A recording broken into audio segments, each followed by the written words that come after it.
આજે તો ભાઈ હવારથી તમારો ભાઈ થઈ ગયો તો તૈયાર, કેમ કે તમારો ભાઈને જવાનું હતું અમદાવાદ. પહેર્યા પરા મોજા ને બોધ્યા બૂટ ને ભાઈ થઈ ગયો રવાને. ત્યાં તો આગળ એક્સપ્રેસ ઉભી જ હતી, પણ તે તો રિવાયેલી હતી ભાઈ, થોડી આડી અવળી જતી હતી.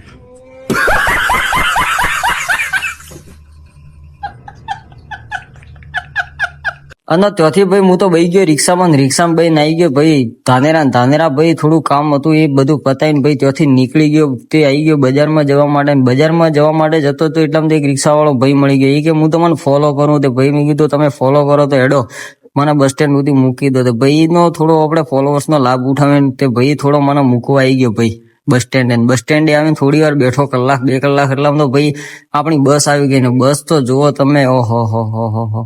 અને ભાઈ ત્યાંથી નીકળી ગઈ બસ ને અમારી સાઈડમાં એક ભાઈ બેઠા હતા, એ બી ત્યાંના આજુબાજુ ગામડાના હતા. સુરાઓ દેખો બાળો ફોનમાં કેવા મશગુલ થઈ ગયા છે.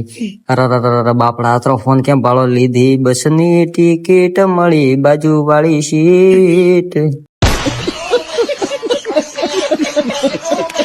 થી તો નીકળી ગયો. મને તો મુંબઈની બિલ્ડિંગો દેખાતી હતી. તમે અરે બિલ્ડિંગ તો દેખો ભાઈ. અઠાથી તો મને તો અત્રી બીક આવે છે ને. બસમાં બેઠો તો મને અઠે બીક આવે ને ભાઈ. ત્યાંથી નીકળી ગયા ત્યાં આવી ગયા એક બસ સ્ટોપે, ત્યાં બસ થોડી વાર ઉભી રહી. ત્યાંથી તો ભાઈ બસ નીકળી ગઈ ત્યાં આવી ગયો સીધો અમદાવાદ જવા માટે. દેવોને થઈ ગયો ને ભાઈ આવી ગયો ગાયત્રી મંદિર ને ત્યાંથી નીકળી ગયો. ભાઈ રસ્તામાં જતો તો આ ઇન્જેક્શન તો દેખો કતરો મોટું હોય છોટા. શું હોય ઇન્જેક્શન કે શું, અમે તો થાય નહીં એક હોય. અને ભાઈ ત્યાંથી તો બસ રવાને થઈ ગઈ. ભાઈ આપણે તો આવી ગયા હોટલે ને ભાઈ હોટલે થોડો ચા નાસ્તો કરીને ત્યાંથી નીકળી ગયા. તમે નતરામ તો ભાઈ ઓપન દેખાડો ભાઈ મુકેશ અંબાણી નું ઘર.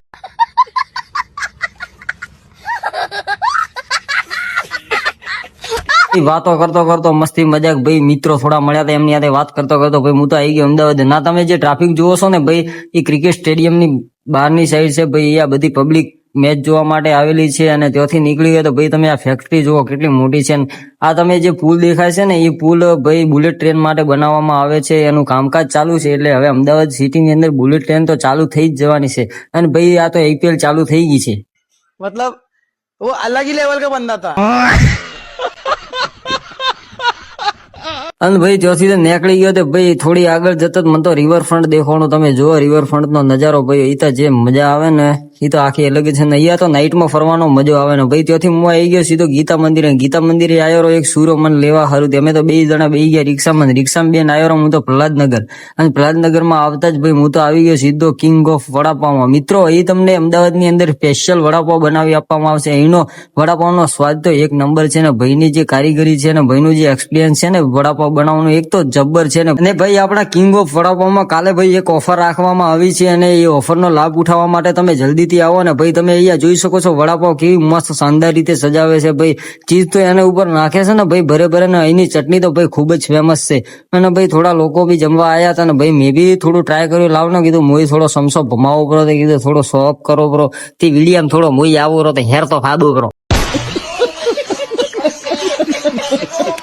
અને ભાઈ ત્યાંથી તો અમે રેપિડો બુક કરીને ભાઈ નીકળી ગયા ગીતા મંદિર જવા માટે. ગીતા મંદિર ભાઈ ઉભી થી દહેગામ વાળી બસ થી બસમાં બહીને ત્યાંથી નીકળી ગયો. ભાઈ આવી ગયો હું તો દહેગામ.